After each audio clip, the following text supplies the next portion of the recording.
Excuse me, Lena, but what do you think you're doing by going back to your parents' home without having taken care of the house chores and the errands I asked you to do? Come back at once and finish up the house chores, and drive me to my lessons.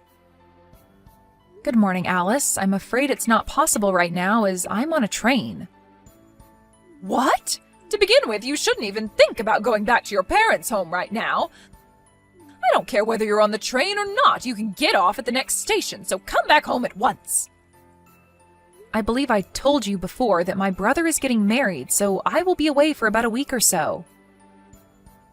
I do remember you telling me, but I don't remember giving you the permission to go back. Come back at once. Please don't talk nonsense. I can't not attend my brother's wedding as his younger sister.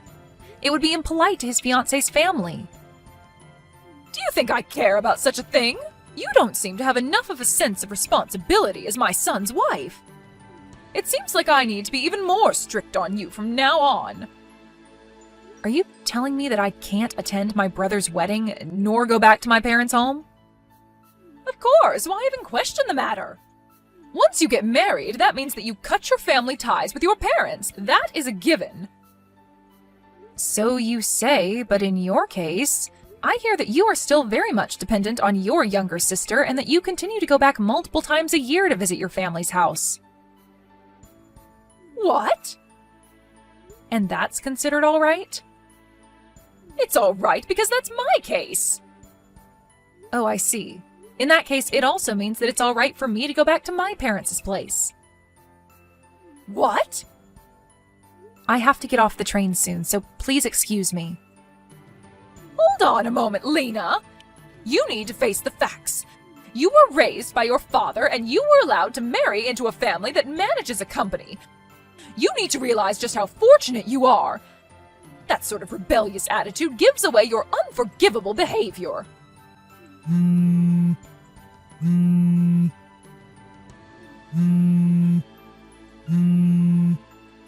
If this is how you want to deal with the matter, then I will take action. Don't come begging for my forgiveness later.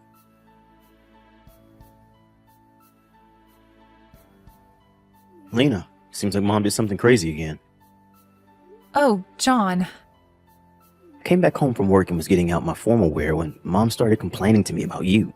I told her that I didn't have much time and managed to leave the house, but I guess it wouldn't feel good if you were told such things. I'm really sorry. I want just the two of us to live on our own, but I need to make sure that it's the right timing, especially with Dad. I'm fine. I know what your plans are, and I'm pretty good at resisting, so no worries.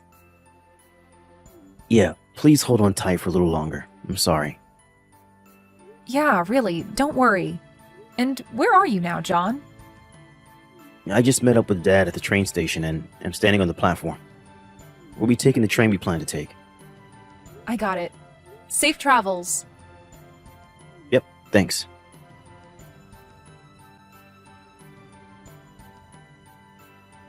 Excuse me, Alice.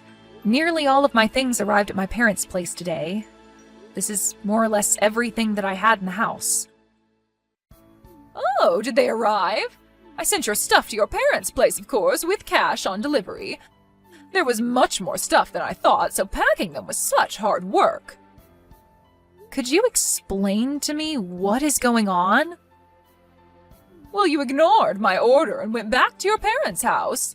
That means that you have no intention of coming back here, right? That's why I kindly packed up your things and sent them to your parents' place. Oh, I see. Well, thank you. Why don't you just get a divorce now? If you don't plan to come back, that also means that you don't plan to continue being married to my son, right? If you wish, I can send you the necessary divorce papers all filled out for you with my son's name on it. No, that will not be necessary. Oh, really? Even if you try to resist getting a divorce, you won't be able to enter this house anymore. After all, you disobeyed your husband's mother's order and went back to your parents' home without my permission. Did you understand me? You are not to come back here anymore. Yes, as you wish. Oh, so you do listen to me on that point. That's right. It seems that we agree on that point. Or rather, it's the only point we agree on. Thank you for sending me my things. However, I can't take any responsibility for whatever may happen later on. What? John will be messaging you later. He told me. Please excuse me.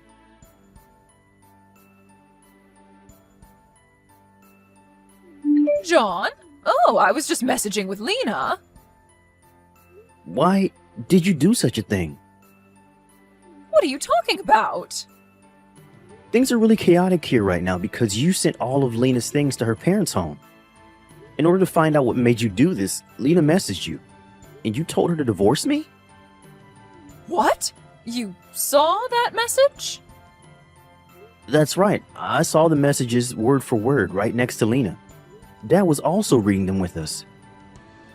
Your father? What? Your father is also there? Why? What is going on here? I thought that you and your father were going to attend a wedding of one of your partner company's presidents. That business partner happens to be Lena's brother. What? That means Lena's brother's wedding that she attended is the same one that you and your father attended? The one with your business partners? Goodness sakes, did you think that these would be two different weddings on the same day? Well, yes. When we exchanged greetings with Lena's family, I explained to you about her brother. Don't you remember? Oh, was that right? And also, I remember now how rude you were when you found out that Lena grew up in a single parent's home. But I didn't think that you would have forgotten everything about her brother when he introduced himself to you. I'm not even angry, I'm just stupefied. And your father? Dad is in the midst of apologizing to Lena, her father, and her brother on your behalf. What? But this shouldn't be a surprise.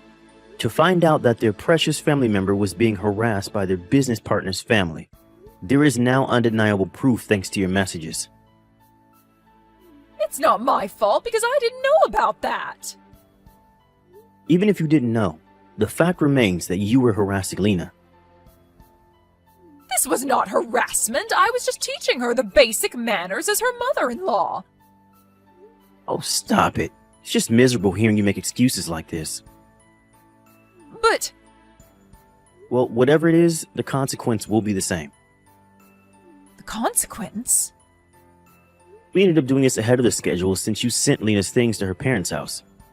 But enough is enough. There is no use waiting around anymore. John, what are you talking about? Dad is going to take the first train back home tomorrow and explain things to you then. That's all for me. Bye.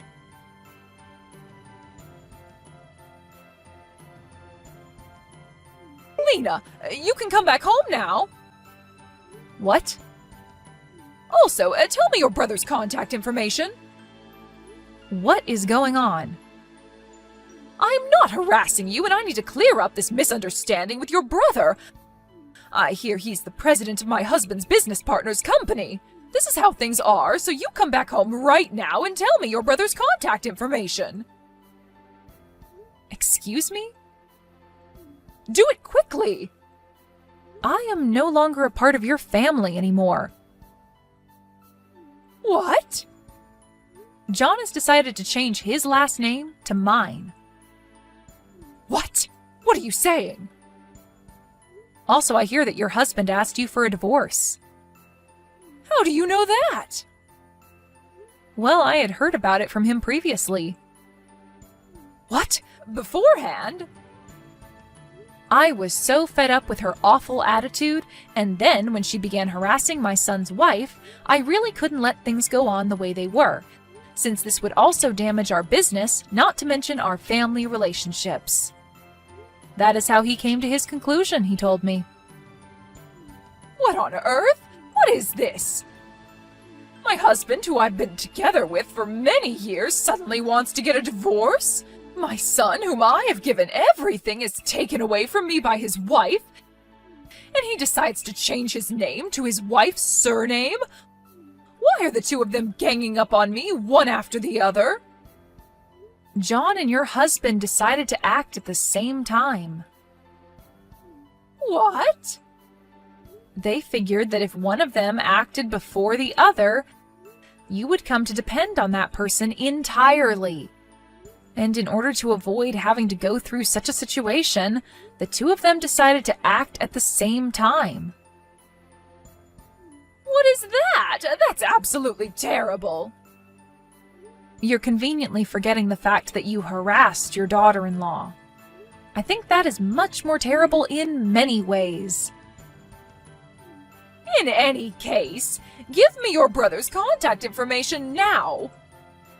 Your husband and John have told me that. I don't need to listen to a word you say, which obviously means I don't need to follow your orders.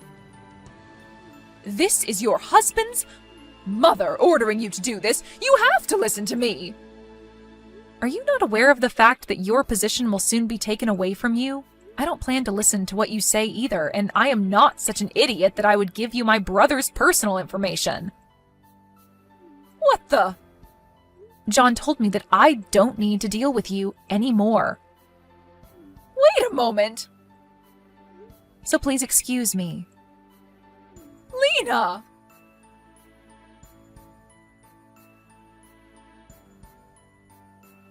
The day after the divorce was finalized, "It's all that woman's fault," said my mother-in-law, and jumped onto the train to come to my parents' house.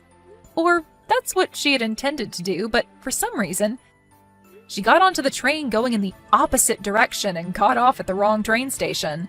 It seems that she had not remembered where my parents' home was and got off at a station that sounded similar to the one where my parents' home is.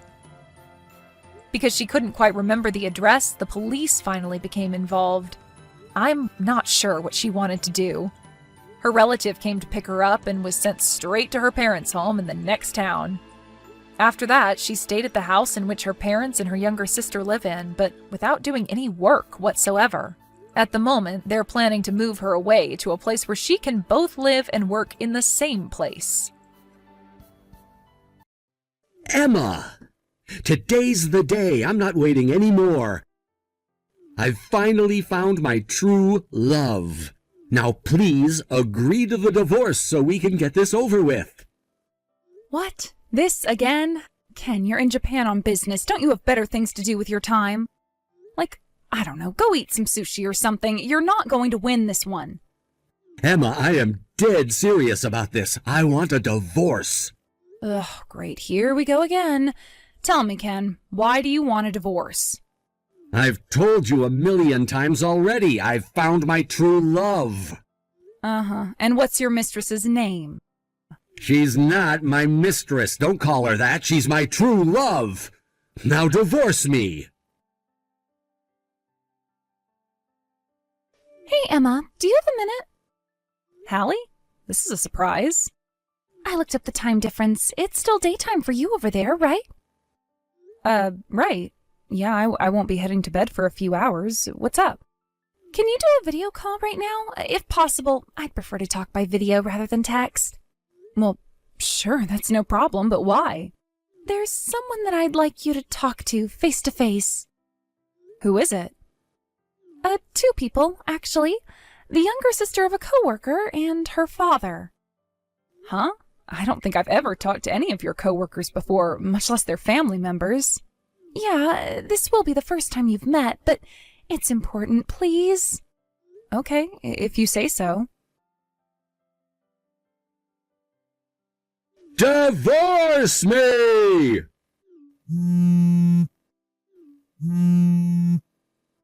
Really, Ken? You know full well that it's the middle of the night over here.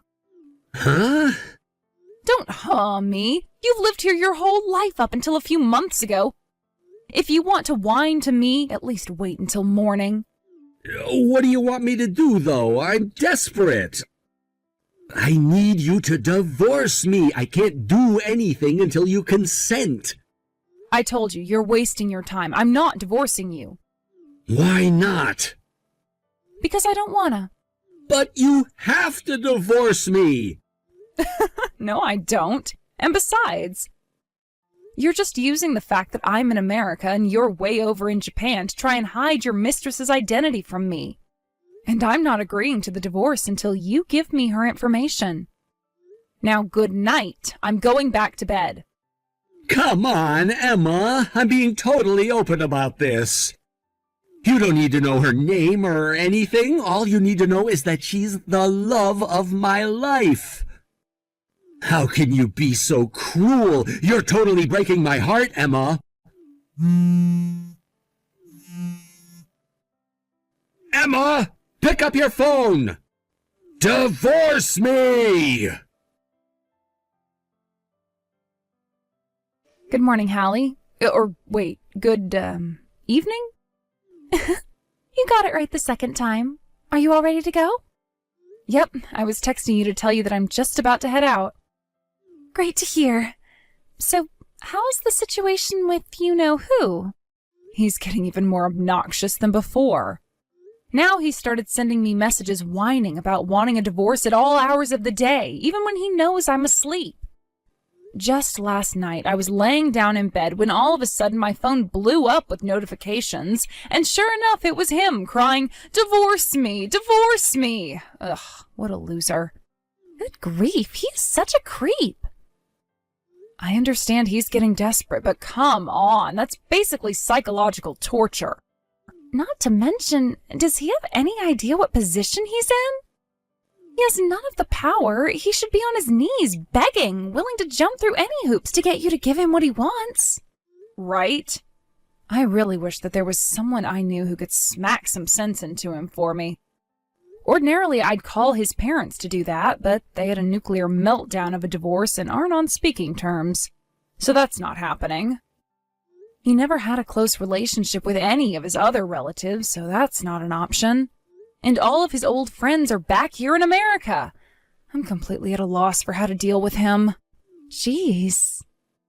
My frustration with him kept me up all night. I was exhausted from getting ready, but I still couldn't sleep. All the coffee in the world can't help me now. I'm so sorry, Emma. But the one saving grace is that it's clear that Ken is in serious trouble, and he knows it. You got that right. The wedding party is only 2 days from now. Okay, I'm just about to get on my plane. Gotcha. I'll be waiting to pick you up at the airport. What the hell? Emma, what are you doing here? Hey there, Ken. I gotta hand it to you. You look really nice in that tuxedo. What was it you told your girlfriend, Ken? Sorry, babe. I want to give you a formal wedding, but it's gonna have to wait until I get back to America and can work out all the details with my family. Something like that. And that's why instead of a real wedding, you're just having a wedding party with her family. It's a pretty good plan, Ken. Sorry things didn't work out as you'd hoped, though. How did you get over here? Why aren't you in America?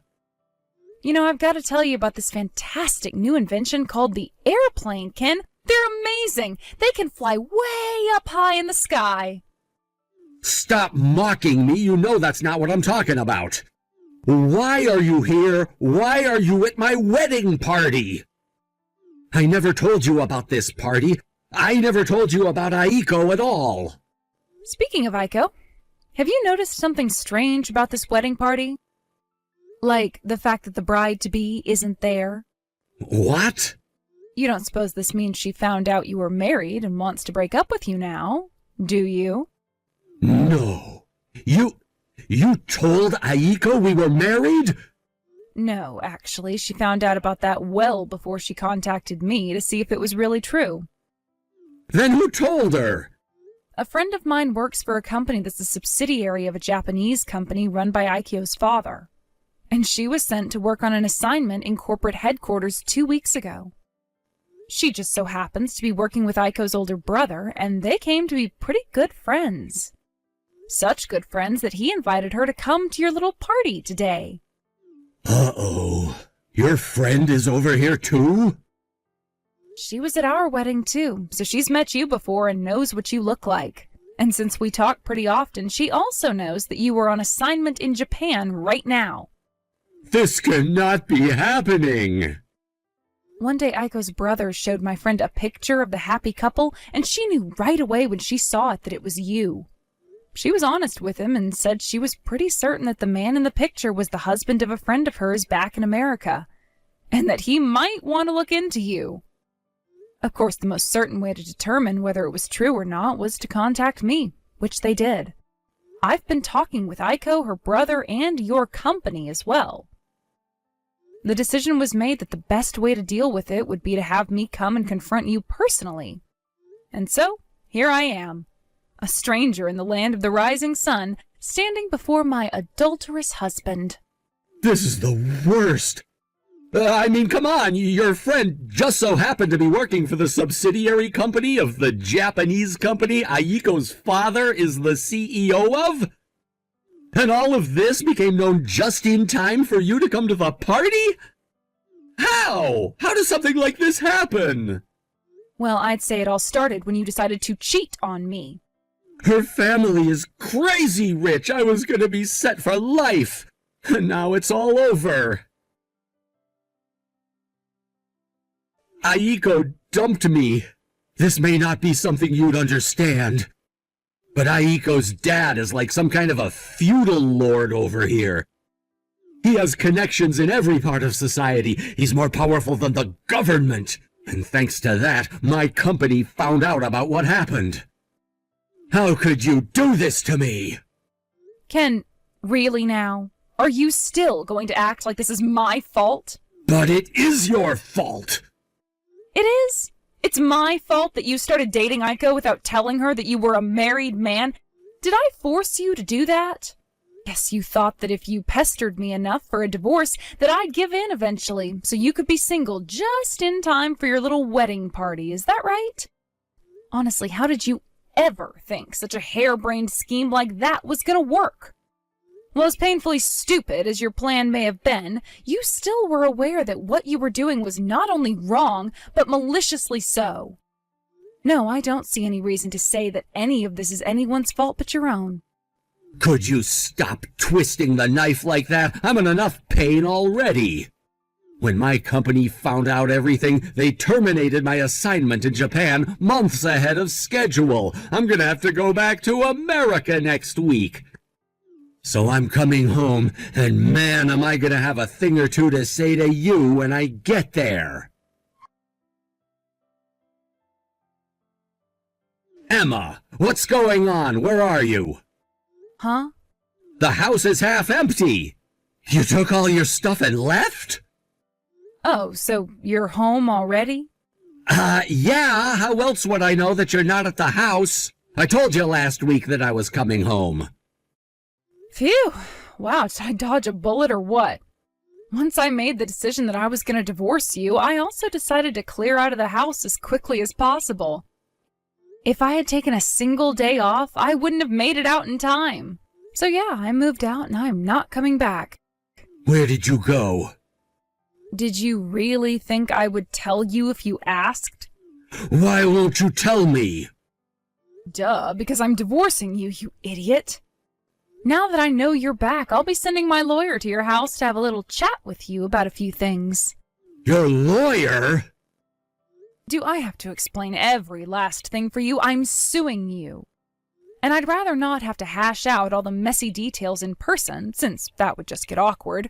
So I'm sending someone who's a professional in dealing with cheating scumbags like you.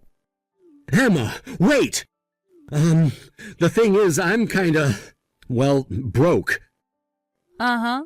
Aiko sued you for marriage fraud, didn't she? She got engaged to you under the false pretense that you were single. Kinda, yeah. I felt so bad about what you did to that poor girl that I decided to let her have her way with you before I had my turn. But don't worry, just because you're already penniless and ruined doesn't mean I'll hold back from giving you a second helping of your just desserts. What? Don't you know the old adage about a woman scorned? Damn it! Now I have no choice but to sell my house. It's my house. I earned that house. I worked so hard to pay for it. And you went ahead and burned it all to the ground because you had to chase after a younger piece of meat. Sad. And worse, since my company assigned me to that position in Japan, I only actually lived in it for a couple years. Not my problem. Tell it to someone who cares. Shut up. You're gonna hear me out, like it or not. This is all your fault. You're the one who divorced me. You're the one who sued me. You did this to me. It's your fault that from now on, instead of living in the comfortable new house that I always dreamed about, I'll be lucky if I can find a half-decent apartment to live in. Seriously, why are you blaming me for this? You did it to yourself. If only I didn't lose my dear, sweet, precious Aiko. If only I still had her. Then there'd at least be a silver lining to this disaster. If you still had her, that would have meant that your sick and twisted scheme to lie your way into her heart would have worked. So it's for the best that she's out of the picture. Sick and twisted? How dare you? We were in love with each other. Real, true love. You were a married man cheating on your wife in another country with a younger woman because you wanted to marry into her wealthy family. I don't think there was a single part of that could be called real, true, or love. You have no right to be talking to me like that. Stop mocking my pain. Sorry, I just can't help myself. There's just so much about you that is absolutely hilarious. But yeah, I think I've squeezed every last drop of humor at your expense that I can by this point, so I'm done talking to you. Don't ever contact me again. Goodbye. I will never forgive you, Emma. To tell the truth, I do kinda understand how bad he feels about losing that house. He was so proud of it when we built it, and when he got stationed in Japan, I swear he was sadder to be away from that house than he was to be away from me. Right after that, his company gave him another transferal order. This time, though, it wasn't to a nice, safe, developed country like Japan. Quite the opposite, actually. So it really didn't matter that he had lost the house, because he wasn't going to be able to live there anymore anyway. From what I hear, the place where they sent him is basically like the company's penal colony, where they send all the employees who screw the pooch too badly elsewhere. It's kind of a roundabout way of the company telling you, resign or else. It also came with a massive pay cut. But perhaps because he lost everything of value to him in America, he willingly accepted the assignment and quietly took off for an isolated and undeveloped country on the opposite side of the globe. Understandably, his troubles didn't end there, though. The country was so isolated that nobody, not even the people who he was working with, understood English. Ken also didn't speak the local language, and without anyone to teach him, he was left to sit by himself, wondering what the locals were saying about him when they laughed and stared.